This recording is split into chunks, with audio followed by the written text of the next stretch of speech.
سلام زي خبركم تخاتلتي بين تي في لو مقدم 10 شوعات حمله زي تدالو علتاو زيناتات زلكم مصلخو كم وترو كيساف فصام مدباتنا هنا ختكتاتلونا ندعدمكو بقدامነት ارئست زينا اب تግራይ ዝግበር ዘሎ ይቅጽል ከም ዘሎ ተገሊጹ ኮሚሽን ሰው መሰላት ኢትዮጵያ ካብ ሕግ ወጻይ ዝተኣሰሩ ሰባት ብቁልጡፍ ክፍትሑ ሓቲቱ ኣብ ምዕራብ ኤውሮጳ በሰንክ ተፈጢሩ ዘሎ ዕልቕልቕ ብውሕዱ 127 ሞይቶም ኣሜሪካንን ጀርመንን ኣብ ጉዳይ መስመር ቱቦ ጋዝ ሩስያ ከም ዘይተሰማምዓ ተገሊጹ ማሰርት ዙማ ሲዕቡ ዝተፈጠረ ዓመጽ ኣቀዲሙ ዝተተለመ ምዃኑ ፕሬዝደንት ሲሪል ራማፎሳ ከም ዘፍለጠን ካልእን ዝድህስ ዜናታት ሒዘልኩም መጽለኹ ሰናይ ናይ ምክታል ግዜ እንዳተመነኹ ኣብዛ ቻናል ድማ ናይ ወትሩ ተኸታተልቲ ንኽትኮኑ ሳብስክራይብ ክትገብሩ ብኽብሪ ዕድመኩም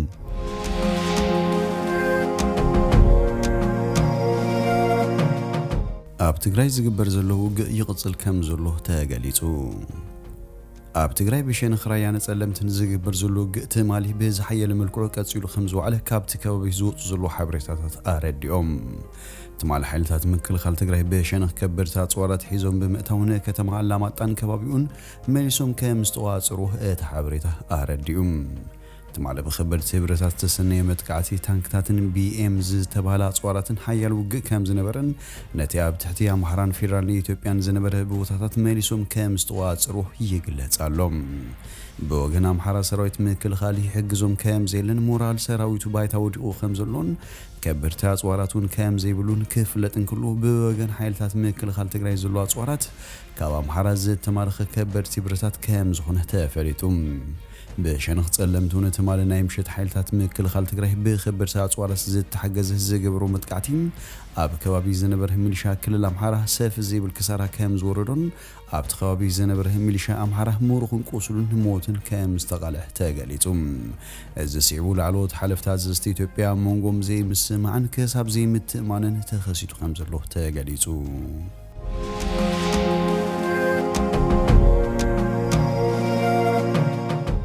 ኮሚሽን ሰው መሰላት ኢትዮጵያ ካብ ሕግ ወጻይ ዝተኣሰሩ ሰባት ብቁልጡፍ ክፍትሑ ሓቲቱ እቲ ኮሚሽን ትማል ሐሙስ ኣብ ዝወጽኦ መግለጺ ኣብ ክልል ትግራይ ምዝቐጸለ ግጭት ተኣሳሲሩ ኣብ ልዕሊ ሲቪል ዝፍጸም መጥቃዕታት ምክልባትን ማሰርትን መጻዋቢያተ ንግድን መቕተልትን ተመሳሰልቲ ተግባራት ምግሃስቲ ሰብኣዊ መሰላትን ብዝምልከት ይመጹ ዘሎ ሓበሬታ ከም ዝተሓሳስቡ ገሊጹ እቲ ኮሚሽን ኣብ መግለጺኡ ኣብ ኣዲስ ኣበባ ሓዊሱ ኣብ ዝተፈላለዩ ከባቢታት ሃገር ኣብ ልዕሊ ተወለድቲ ትግራይ ካብ ሕጊ ወጻኢ ማሰርቲ ምፍጻሙ ብዝምልከት ዝበጽሑ መረዳእታት ይከታተል ከም ዘሎ ሓቢሩ ነዞም ጉዳያት እዚኦም የጻሪ ምህላው ናይቲ ኮሚሽን ናይ ኮሚኒኬሽን ጉዳያት ኣማኻሪ ወሃብ ቃል ኣሮን ማዓሾም ንድምጺ ኣሜሪካ ገሊጹ ሰራሕተኛታት ማሕበራት ዜና ሓዊሱ ኣብ ኣዲስ ኣበባ ዝተኣሰሩ ሰባት ካብ ኣዲስ ኣበባ ወጻኢ ናብ ዝርከቡ ቦታታት ይውሰዱ ከም ዘለዉ ሓበሬታ ከም ዘለዎ እቲ ኮሚሽን ኣፍሊጡሎም እቲ ኮሚሽን ብስፋት ይስምዑ ዘለዉ ዝበሎም ምጽልእን ግጭትን ዘለዓሉ መደረታት ነቲ ኩነታት ዘጋደድን ካብኡ ሓሊፉ ኣብ መንጎ ማሕበረሰባት ዘሎ ምትእስሳራት ከለሕልሑ ዝኽእሉ እዮም ኢሉ ኣብ ዝኾነ ይኹን ከባቢታት ካብ ሕጊ ወጻኢ ዝተኣሰሩ ሰባት ብቁልጡፍ ክፍትሑን ኣብ ልዕሊኦም ምክልባትን ካልኦት ዘይሕጋዊ ተግባራት ዝፍጽሙን ኣካላት ናብ ሕጊ ክቐርቡን ሓቲቱሎም እቲ ኮሚሽን ኣብ መግለጺኡ ብ4 ሐምለ 2013 ዓመተ ምህረት ኣብ ዞባ ደቡብ ጎንደር ወረዳ ፎገራ ወረታ ተባሂላ ኣብ ትጽዋዕ ከተማ 3 ተወለድቲ ትግራይ ብዕስለ ተቐጥቅጦም ከም ዝተቐተሉ መረዳእታ ከም ዝበጽሑ እቲ መግለጺ ይሕብር ኣቶ ኣሮን ማዓሾ እቲ መቕተልቲ ምፍጻሙ ከም ኮሚሽን ከም ዘረጋገጸን ተወሳኺ ምጽራይ ይካየድ ምህላውን ተዛሪቦም ሓለፍትን ምሕዳርን ጸጥታን ብዝወሰዱ ስጉምትቲ ኩነታት ከም ዝተረጋግአን 6 ውልቀ ሰባት ኣብ ትሕቲ ቁጽር ከም ዝዋዕሉን ተፈሊጡሎም እቲ ኮሚሽን ብተወሳኺ ኣብ ልዕሊ እስራትን ምሩኻትን ዝፍጽሙ ኢሰብኣዊ ኣተሓዛ ኣብ ስደተኛታት ዝወርድ መጥቃዕትን ህፃናት መልሚሉ ንውትድርና ምጥቃምን ዝምልከቱ መረዳእታታት ኣለዉ ይብል ቀዳማይ ሚኒስትር አብይ አሕመድ ሓዊሱ ዝተፈላለዩ ሰበስልጣን መንግስቲ ህወሓት ህፃናት መልሚሉ ንውትድርና ይጥቀመሎም ኣሎ ክብሉን ይገልጹ እዮም ሕወሓት ብዛዕባ ምልመላ ትሕቲ ዕድመ ቆልዑ ዝቐረቦ ክሲ ዝሃቦ መልሲ የልቦን ብዛዕባ እዚ ዝተሓተተ ኣማኻሪ ጉዳያት ኮሙኒኬሽን ኮሚሽን ሰብኣዊ መሰላት ኢትዮጵያ ኣቶ ዋረን ማዓሾም መረዳእታ ከም ዘለዎ ብምግላጽ ቤት ጽሕፈቱ የጻርዩ ምህላው ገሊጹ ኣብ ክልል ትግራይ ኣብ ልዕሊ ዝርከቡ ስደተኛታት ኤርትራውን ከምኡን ናይ ሕወሓት ተቃወምቲ እዮም ብዝብል ኣብ ልዕሊ ሲቪላት ይውሰዱ ኣለዉ ዝተባሉ ናይ ምቕታልን ምዕፋንን ስጉምታት ከም ዝተሓሳሰቡ ናይቲ ኮሚሽን መግለጺ ይሕብር ኣብ ኣላማጣን ከባቢውን ዳግም ዝተላዕለ ግጭት ስዒቡ ይፍጽማሉ ዝተባለ መጥቃዕቲ ዝለዓለ መጠን ዘለዎም ተመዛበልቲ ምህላዎም ሓቢሩሎ ቴሌኮሙኒኬሽን ማሕበራዊ ኣገልግሎታትን ምቁራጹም ንናይ ሰብኣዊ መሰላት ክትትል ከቢድ ከም ዝገብሩ ኣፍሊጡሎም بخلو وجنكات حلقتي مسلات أمنس إنترناشنال أبي تبيهن تجارون تحلقتي مسلات جايزتنياتن بهوري مسار دوي بالحزب المجلسي أو زيم منسي تبيه لواتهم زت عصرون كفلت أمنس تسويه علم حالتات تجرهن مقالة حرم كوتسارون بوليس نبركة زبلو تجارو أباد ديساوا بهوري آسير ومعلوم بمسارات أمنس إنترناشنال جبر بوليس على توي مبجسي زلوه تعصيرهم زت تفتحهم مسخاخرن سمويا حجن بوليس نام مداغوني سفرها كرميناتهم تجارو متهم كما يجيرو نملليه منت كم زفتش تزاري بوميم منقسي تبيان زي جملة وسقوم تمسار دون خبل زي سوا أمنس إنترناشنال أتهم تعصيرهم زلوه تجارو ويبعلم لخدر الجهاز تنتصره جبنات كخصصون نابت فرد قربون أنت زي اللجن بزي كرمخونات كفتحون تسوي لهم بزي كذا أمنست منقسي إثيوبيا بيتسبن هلوات أتهم زي تعصروا كفلتهم أسرات مستبقان سروا من هنا كرخبوا كفكر على ويبل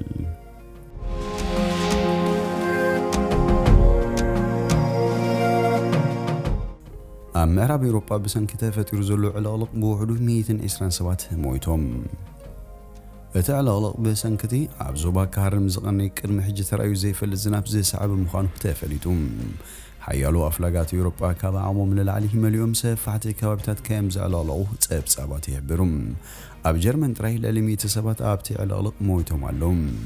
መርሕቲ ተሃገር ቻንስለር ኣንገላ መርከል ጠንቂ ናይቲ ክስተት ክሊማዊ ለውጢ ምዃኑ ንምግቱ توفاينت كام زدلي تزاريبام أبلجيمون 27 كام زوتو تسبسبات جليزوم علوم هاجرات هولاند لوكسمبورغن سويسرلاندن باتي بحريوي حدقة تتسألين اللوام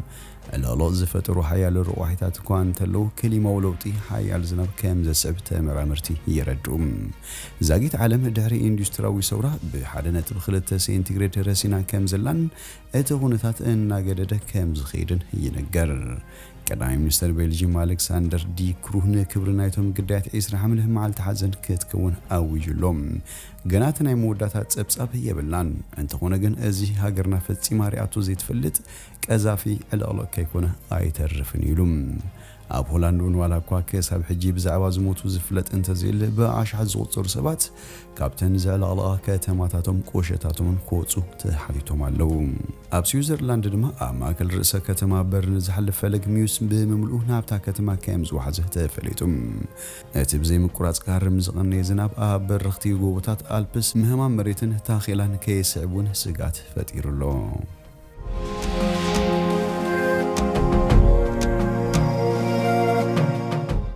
أمريكان جرمنن أب قداي مسمر تبو غاز روسيا كم زي تسمى معه تغليصو جرمن كاب روسيا بقطتا بحري وغازن معداق أب تسرحو زلانا ويح مسمر أب منغو كل التعارخ زلو في اللي كبلو بريزيدنت جو بايدن أب تمس مزانو مكاداوي منستر جرمن أنجلا ماركل زقبرو غايزتو مجلسي تزاري بوم جرمن كاب روسيا بحري وغازن معداق أستات 11 بليون دولار زود تبو نمسرح أب آقاه مزام تركب إذا مدب زي دحري مفتسامو يوكرين ترخبو زنبرتنا يمساقاقر قبري كترف بمخانم أب قطوات هاجر كبير هاسيا كيورد سيقات اللوم اتام حزا أمريكان معرابن زخونة يوكرين أماسيو كي تسب وغن معراب كبير شاولت دا يهالون بر جرمن جن هناي ربحا ركب دا أمبر نروسيا محزا كم زي ترياه مسمر زمدنام كم زي تلوطن تقلت علام مس جرمن أبز تحززينا كال أبدو ومعراب تهاجر بهزقات أمبرتو زنا 107 كموتون كلهم كالوت شهن سلستميتن دمهجان هاد هايوم كم زي ترخبه أقل بلزينا تهاجر أبزرقه حبري تفليتم سمزي مترولوجي جرمن أب قلي أبوتاتات نزحل فأميتي عمد ترايو زي فلت ما تنزنا مهرامو قليتهم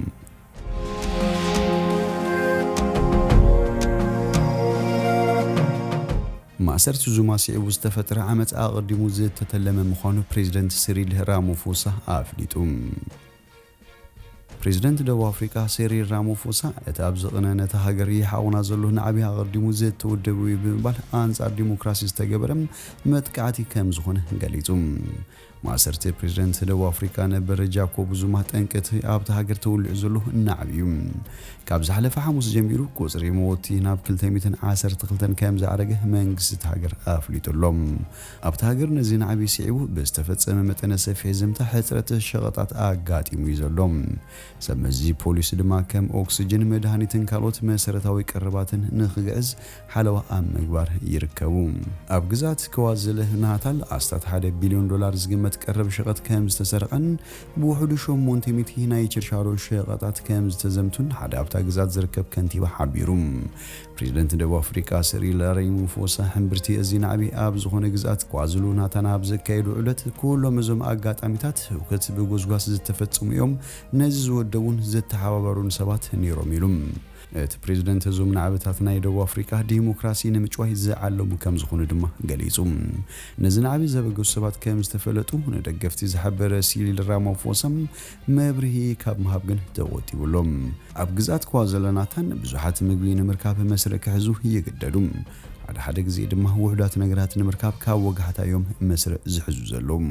ብዙሓት ነበርቲ ንስድሮም እንታይ ክነብልዖም ኢና ኣብ ዝብል ሻውሎት ከም ዝርከቡ ንቢቢሲ ገሊጾም ንደቆም ዝኾነ ፀባ ዳይፐርን ካልኦት መሰረታዊ ነገራትን ንምርካብ ዝተጸገሙን ቁጽሮም ቀሊል ኣይኮነን ኣብዚ ሰሙን ዘውፅረ ናዕቢ መንገድታት ዓንዮምን ብናዕበኛታት ተመልዮምን እዮም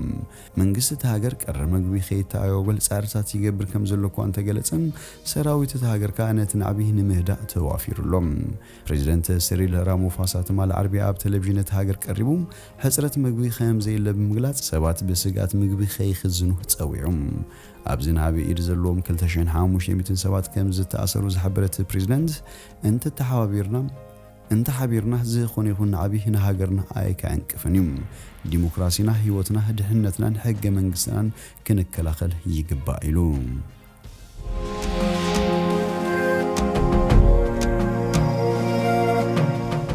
ዝኸብርኩም ተኸታተልቲ ኣብ መወዳእታ ሃገራውያን ጋንታታት ኢትዮጵያን ኤርትራን ኣብ ከተማ ባህር ዳር ዝካየዶ መኽፈቲ ግጥም ሴካፋ ትሕቲ 23 ዓመት ብናይ ሓባር ውፅኢት 3-3 ተዛዚሞም ትሕቲ 23 ዓመት ውድድር ሴካፋሉ መዓልቲ ኣብ ስታድዮም ባህር ዳር ኣብ መንጎ ኢትዮጵያን ኤርትራን ብዝተገበረ ፆታ ተጀሚሩ ኣብ ፆታ ኢትዮጵያን ኤርትራን ዝናድ ፆታን ህልኽ ዝተመሉ ፆታ ከከይዳን ከልዎም ብክልቴን ወገን ዝነበሩ ተዓዘብቲ ዝመሰጠን እዩ ነይሩ ከም ውፅኢቱ ድማ በ3 ማዕረሽቶ ተፈላለን ንኢትዮጵያ ዊልያም ሰለሞን ኣብ መበል 12 ደቂቕ ሓንቲ ሽቶ ኣቡበከር ናስር ኣብ መበል 43 ድሕሪ ዕረፍቲ ኣብ መበል 58 ደቂቕ ክልተ ሽቶ ኣውፂሮም ንኤርትራ ድማ ዓሊ ሱሌማን ኣብ መበል 34 ድሕሪ ዕረፍቲ ድማ ኣብ መበል 71 ደቂቕ ንሱሌማን ሳልሴቲ ሃገራዊት ጋንቱ ድማ ማዕረ ትገብር ሽቶ ብምዝጋብ ኣብ ሓደ ፆታ ሃትሪክ ክሰርሕ በቂዑ